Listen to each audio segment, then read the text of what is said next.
rodada ajudou o Azulão do Mutange, que mesmo com o empate contra o Confiança, se manteve na mesma posição, se mantém no bolo ali na briga por G8, e o técnico Igor Magalhães fala da meta da pontuação do time na competição para conseguir a classificação.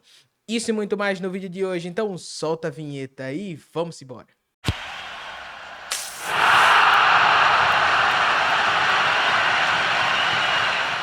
E aí galera do Papo de Azulino, fala meu povo, fala meu time, mais um vídeo aqui no canal, mais um programa. Antes de a gente começar, não se esquece, tá? Se inscreve no canal, ativa o sininho pra você não perder nada, vídeo novo, todo dia vai ser um prazer ter você fazendo parte desse time. Seu like, seu comentário são sempre muito importantes. Agora vamos embora em clima de convocação da Seleção Brasileira, vestir até uma camisa amarela e azul, né? Obviamente aqui do CSA, se pá, eu vou até gravar um vídeo ali no meu outro canal, né? Que é o Fala Meu Time, faz um tempo que eu não apareço por lá, mas o link tá aqui na descrição, a gente pode falar de seleção brasileira curtinha só. Agora vamos para as notícias do Centro Esportivo Alagoano, porque Vidal entrou em transição, tá, no final de semana. A comunicação do CSA, né, falou que o Vidal começou nesse final de semana a transição para o campo, né, o lateral direito que jogou pouquíssimo com o CSA, a gente vem falando isso seguidas vezes, porque o CSA está precisando de um lateral direito e não tem nenhum, porque o Felipe Albuquerque também se machucou.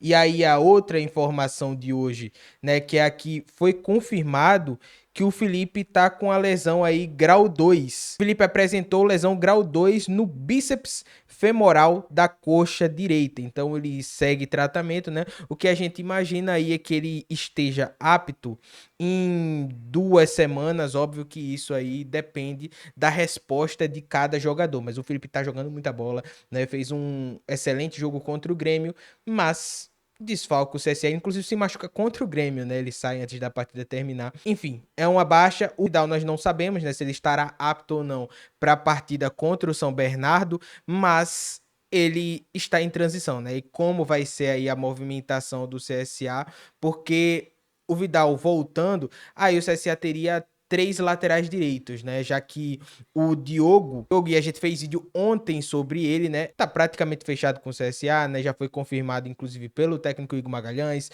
pelo Luciano Lessa também. E só complementando a informação, tá? Que eu recebi algumas perguntas, né? Se o Diogo, se ele poderia jogar ou não a partida contra o São Bernardo no dia 2 de junho, já que a janela também abre no dia 2. Se ele tivesse no bid cedinho, Paulo, será que ele não conseguiria jogar? Não pode, porque o atleta tem que estar inscrito no bid pelo menos 24 horas antes da partida. Então não daria tempo, né? Não poderia aí jogar o Diogo Batista, porém contra o América, né? A partida válida pela Copa do Nordeste, aí sim ele estaria apto. E o CSA tá de olho aí em outras contratações também, né? Mas isso é papo para outro dia. Hoje a gente vem falar de tabela do Campeonato Brasileiro, porque a rodada ajudou, tá? Os times que poderiam passar o CSA, só o Ipiranga passou, e a gente já tinha dito, né, que no confronto entre Ipiranga e Tombense ali, o CSA perderia a posição de qualquer forma, né? Com o empate, o CSA acabou subindo para oitavo.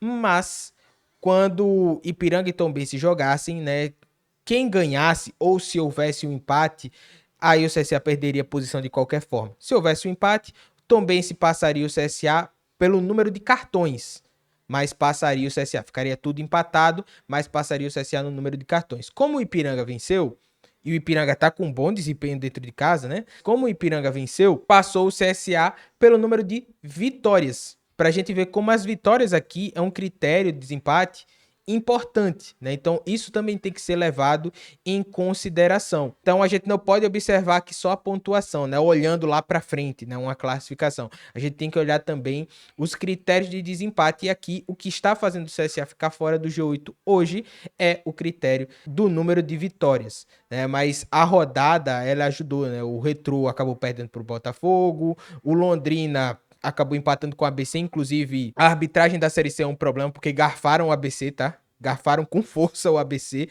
mas enfim, o resultado acabou ajudando o CSA, né? O Floresta empatou com o Ituano e o Náutico, né, perdeu aí para líder Ponte Preta. Então, mesmo o resultado do CSA sendo ruim, a gente considerar o resultado como ruim, o empate dentro de casa contra o Lanterna, né, Confiança, mas no final das contas, o prejuízo não foi grande, né? O CSA se manteve aí na mesma colocação e vencendo a partida contra o São Bernardo fora de casa, um confronto muito difícil, mas, né, vencendo o São Bernardo, o CSA volta aí ao G8 de toda forma, né? Ainda tem 2 jogos hoje, Guarani e Figueirense, Brusque e São Bernardo, mas isso daí pouco afeta o CSA. É até bom se desse um empate aqui, para tudo realmente dar certo na rodada, né, nos outros jogos. Mas o técnico Igor Magalhães, ele falou um pouquinho desse confronto contra o São Bernardo e também falou da projeção de pontos do CSA na Série C, né, nas metas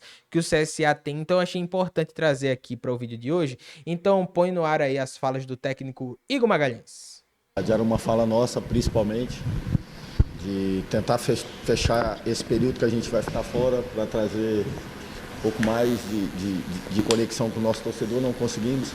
Então nós temos que fazer esses 2 jogos em casa, principalmente pensar nesse primeiro jogo de São Bernardo, na outra semana principalmente, que a gente consiga aí aproximar de pontuação interessante para nós. Nós temos uma meta nesses 9 jogos iniciais, nós temos uma meta bem estipulada em termos de pontuação.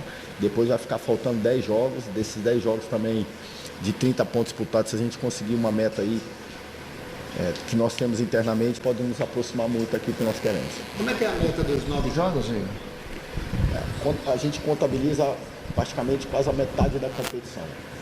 Nós estamos analisando um cenário que, se a gente conseguir fazer de 14 pontos, está muito próximo ali de 13 a 14 pontos, até 12 é aceitável, para que a gente consiga pular esse patamar de 10 rodadas finais, tendo um jogo ainda de vantagem. A gente está contabilizando ali de 28, 29 pontos, está dentro desse G8, diferente do ano passado. O ano passado, 26 pontos, se eu não me engano, 26 pontos. Nós estamos contabilizando de 2 ou 3 pontos a mais para se garantir no G8, para ter uma contundência de garantia no G8, para conseguir essa pontuação. Então, se a gente conseguir fazer 14 pontos, para 28 vai ficar faltando 14. Para 15 pontos para carimbar os 29 vai estar faltando 15. Então, seria 5 vitórias, 4 vitórias e 2 empates. Então, a gente está mais ou menos com esse cálculo para tentar desenvolver isso. Então tá aí, a projeção do técnico Igor Magalhães, né? Então, se eu entendi direito aqui, o CSA tem ainda mais 2 rodadas, né? Para terminar ali esse primeiro bloco, né? A gente dividindo aí a Série C em 2, né? Essa primeira fase em 2. O CSA tem aí mais 6 pontos para, nas contas do Igor, se eu não entendi errado, chegar aqui aos 14, não é isso? E aí nas últimas 10 rodadas aí você teria 30 pontos em disputa, você teria que ganhar 14 ou 15, e aí você chegaria ali a 28, 29 pontos. E daria mais ou menos isso, tá? Realmente, os times que passam de fase, historicamente, nesse modelo de Série C, né, 28, 29 pontos tem passado de fase. 29 eu acho que passa até tranquilo, tá? Mas passa até com sobras. Ano passado a média baixou um pouquinho. Eu não acho que vai ser assim esse ano, porque a gente tá na 8ª rodada, né? Tá indo pra 8ª rodada e tá todo mundo muito embolado ainda. Uma vitória separa o CSA aqui do G4, né? A média vai ser um pouquinho maior. Mas seguindo aí essa conta do Igor, eu acho que tá dentro, né? Se o CSA conseguir aí os 6 pontos, ganhar as 2 próximas partidas, melhor ainda, né? Porque você já vai para o bloco final, né? Precisando de menos pontos. Aí você entra também naquela projeção, né? Naquele planejamento da diretoria que era o CSA vencer todos os jogos em casa.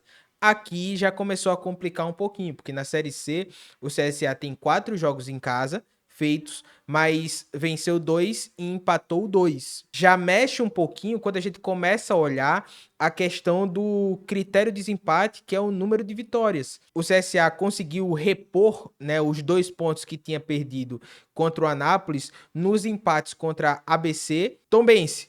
Só que se o CSA tivesse vencido o Anápolis em casa e tivesse perdido os 2 jogos, o CSA teria os mesmos 10 pontos, mas teria uma vitória a mais. Então é algo que a gente precisa contabilizar aqui também. Mas me diz você, o que é que você achou aí dessa projeção do Igor? O que é que você achou do Vidal voltando aí, né, em transição? E a lesão do Felipe Albuquerque vai fazer falta? Deixa aqui nos comentários a sua opinião, que é sempre muito importante. Não se esquece, tá? Se inscreve no canal, ativa o sininho pra você não perder nada. Vídeo novo todo dia e vai ser um prazer ter você fazendo parte desse time. Seu like e seu comentário são sempre muito importantes. Tamo junto, valeu e até amanhã. Tchau, tchau.